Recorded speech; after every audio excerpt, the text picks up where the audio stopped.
The outcome of this election is not what we wanted, not what we fought for, not what we voted for. Why?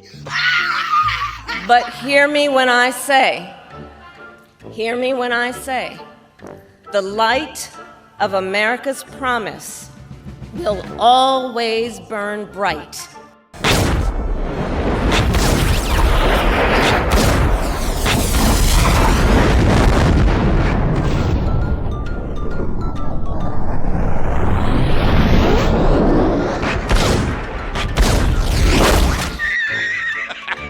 America. You dodged a bullet. Actually, an entire arsenal.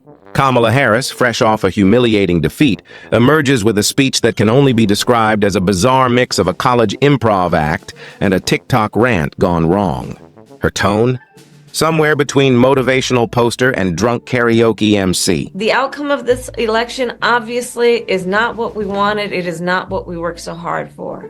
Think about the coalition that we built, and we were so intentional about that. Her message? Non-existent. Instead of rallying her base, Kamala left viewers scratching their heads and reaching for the mute button.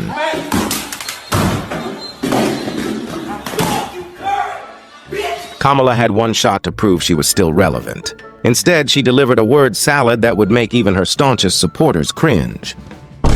Critics were quick to point out the obvious. Frequent critic of the Biden administration, Benny Johnson, posted on X, quote, Kamala Harris addresses supporters 3 weeks after a humiliating loss to Trump in painfully cringe 10-minute rant where she brags about wasting over $1.4 billion in donor money. And conservative pundit Gunther Eagleman wrote, who in their right mind let Kamala Harris post this, lol?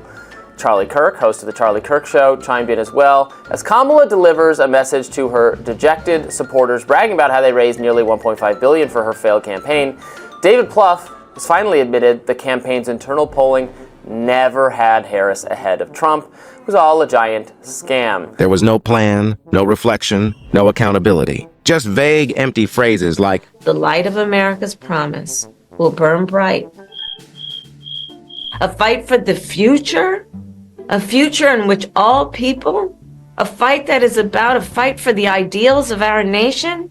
So look, we still have a lot to fight for. Fight for what exactly? Harris's rambling only reinforced why voters rejected her leadership in the first place. As if Kamala's train wreck wasn't enough, Tim Walz made a cameo to drag things down even further.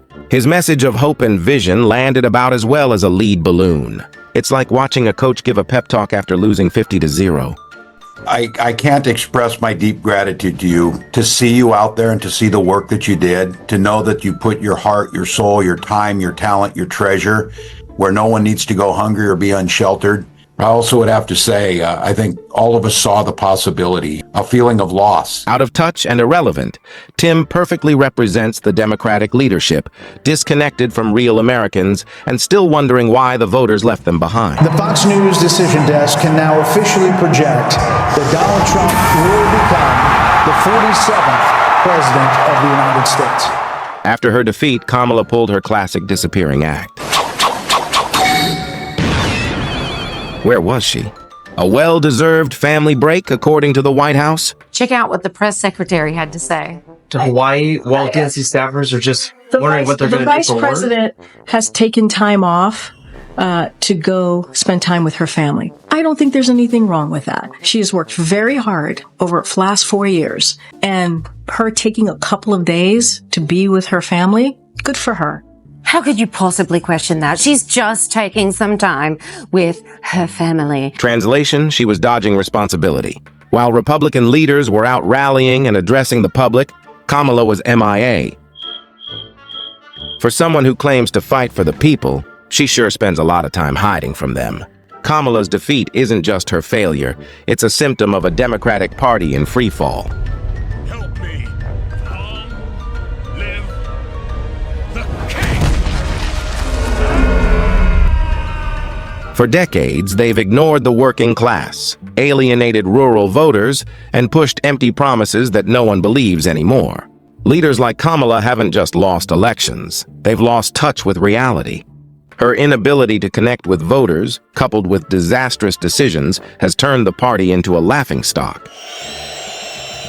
Even her own colleagues quietly admit she's become a liability they can't afford. Let's face it, the Democrats need to clean house.